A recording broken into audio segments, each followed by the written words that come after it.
Guys, exam spirit की video series में आपका फिर से स्वागत है। मैं रिपीट करना चाहूँगा कि हमारा मेन ऑब्जेक्टिव सभी एस्पिरेंट्स जो अलग अलग एग्ज़ाम की तैयारियों में लगे हुए हैं उनके लिए free quality test series provide कराना है।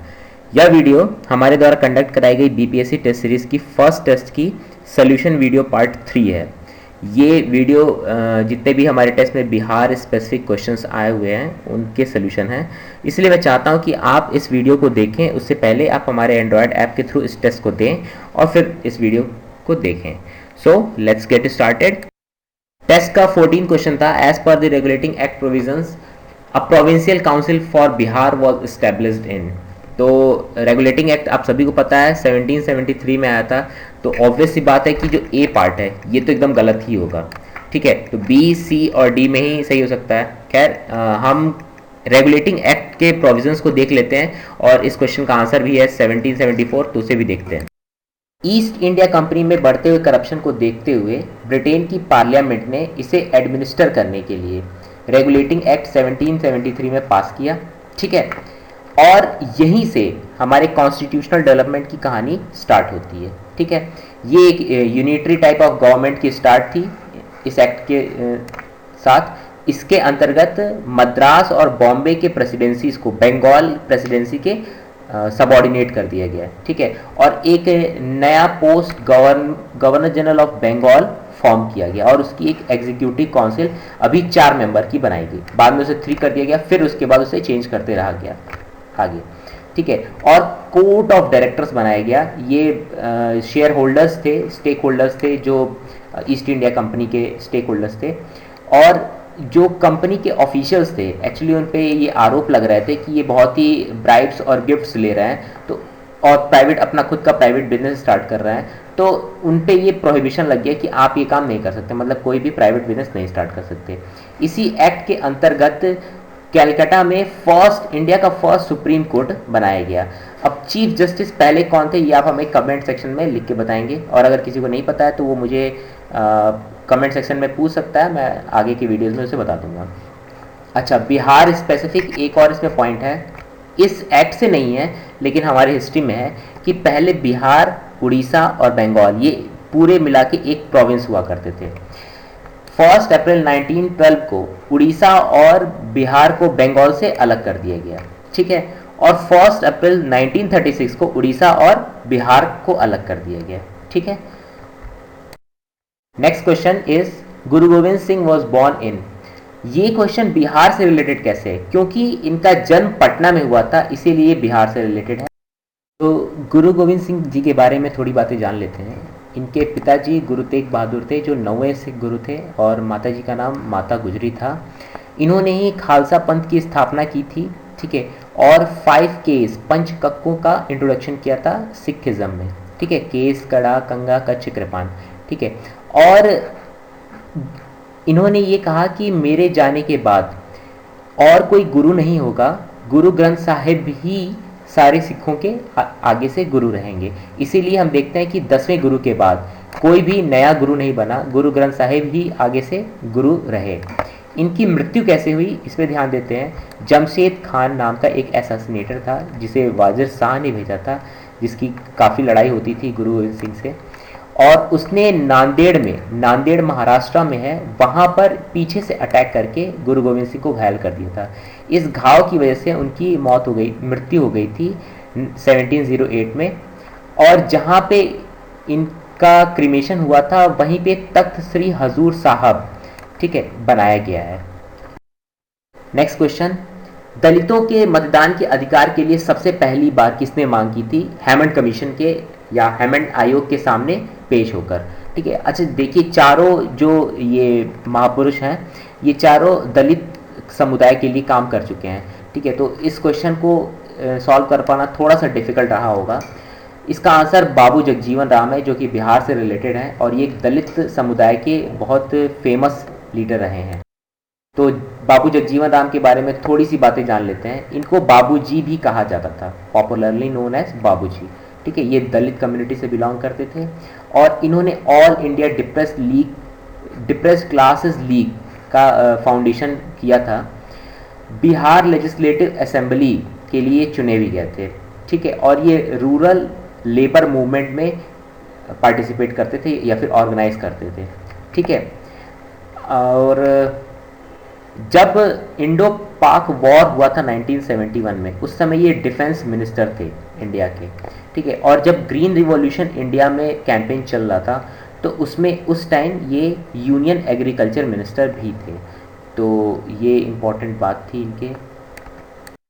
नेक्स्ट क्वेश्चन, राष्ट्रकवि का जन्म कहाँ हुआ था? राष्ट्रकवि कौन थे?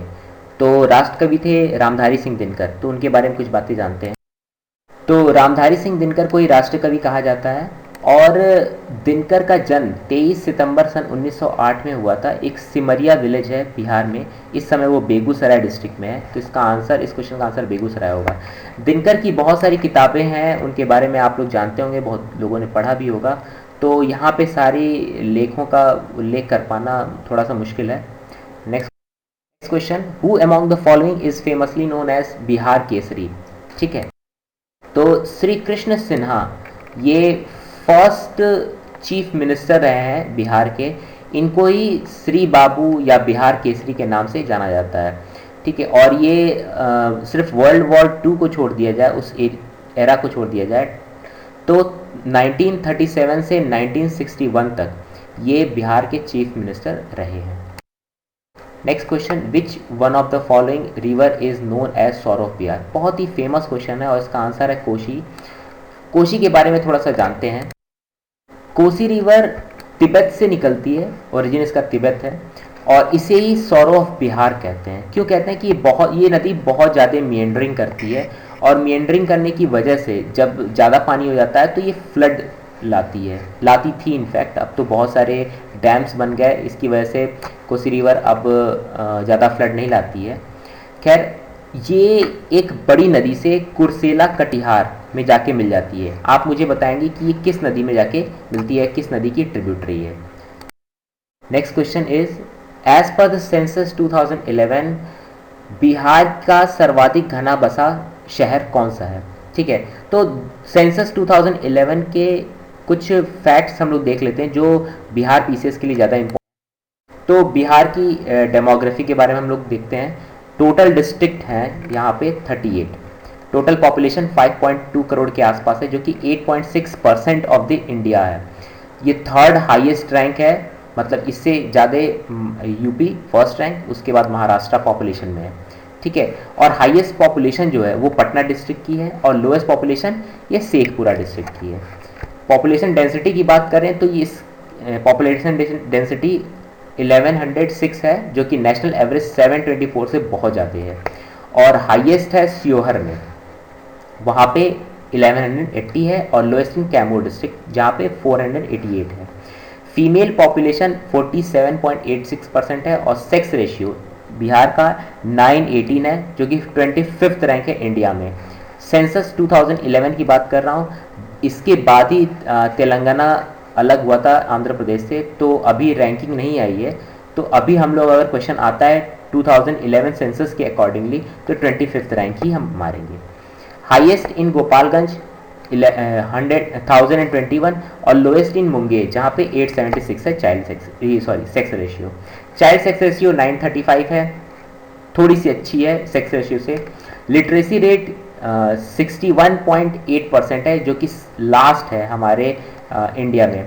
खैर, नेशनल एवरेज है 73%, और लिटरेसी रेट सबसे ज़्यादा रोहतस में है। ठीक है, रोहतस में ये इकलौता डिस्ट्रिक्ट है बिहार का जहाँ पे नेशनल एवरेज से ज़्यादा है लिटरेसी रेट, बाकी सारे डिस्ट्रिक्ट की नेशनल एवरेज से कम है। ठीक है, और लोएस्ट है पूर्णिया में।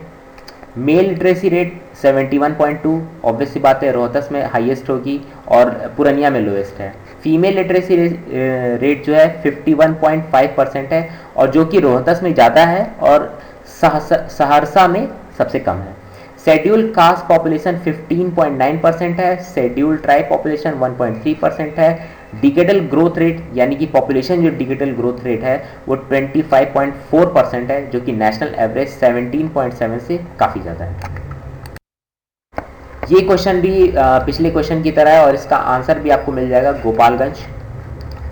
सर्वाधिक लैंगिक अनुपात कहाँ पे है, हाईएस्ट सेक्स रेशियो कहाँ पे है?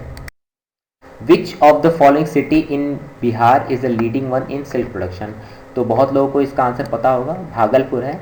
भागलपुर बहुत सालों से, हज़ारों सालों से बिहार में सिल्क प्रोडक्शन के लिए बहुत ही फेमस रहा है। ठीक है, तो देख लेते हैं IBE। अच्छा, उसके पहले कि हम लोग ये सिल्क प्रोडक्शन के बारे में देखें, एक बार बिहार की इंडस्ट्रीज़ के बारे में थोड़ा सा जान लेते हैं। IBEF की रिपोर्ट के अनुसार food and beverages, rubber and plastic, transport equipment, chemical, tobacco, textile, leather and dairy are the key industries in Bihar. ठीक है, ये इंडस्ट्रीज़ जो बिहार में काफ़ी प्रोमिनेंट हैं। और अभी IBEF की रिपोर्ट के अनुसार बिहार वेजिटेबल्स में लार्जेस्ट प्रोड्यूसर है और second largest producer in of fruits in India. Fruits के फ्रूट्स की बात की जाए तो सेकंड लार्जेस्ट प्रोड्यूसर है बिहार। ठीक है, टेक्सटाइल सेक्टर में देखा है तो भागलपुर, इसे हम लीडिंग सिल्क सिटी कहते हैं इनफैक्ट। तो भागलपुर सबसे ज़्यादा इंपॉर्टेंट है सिल्क सिटी के लिए, सिल्क प्रोडक्शन के लिए। लेकिन प्रॉब्लम यह है कि lack of credit, power shortage और rise in competition from other silk producing centres in country, इसकी वजह से जो भागलपुर है वो थोड़ा सा डाउन जा रही है। ठीक है, next question, which British official had suppressed the revolt of 1857 इन आरा। तो इसका आंसर है विलियम टेलर। और इसके बारे में थोड़ा सा और जान लेते हैं हम लोग। बिहार में जो रिवोल्ट ऑफ 1857 की जो क्रांति हुई थी, उसके नेता थे कुंवर सिंह, जो कि जगदीशपुर के जमींदार थे। और इनका जो रिवोल्ट था वो आरा के आसपास के जो क्षेत्र थे उनमें ही सेंटर्ड था। ठीक है, और विलियम टेलर और आयरे, इन दो लोगों ने इस रिवोल्ट को बिहार में सप्रेस करने में मेजर रोल अदा किया था।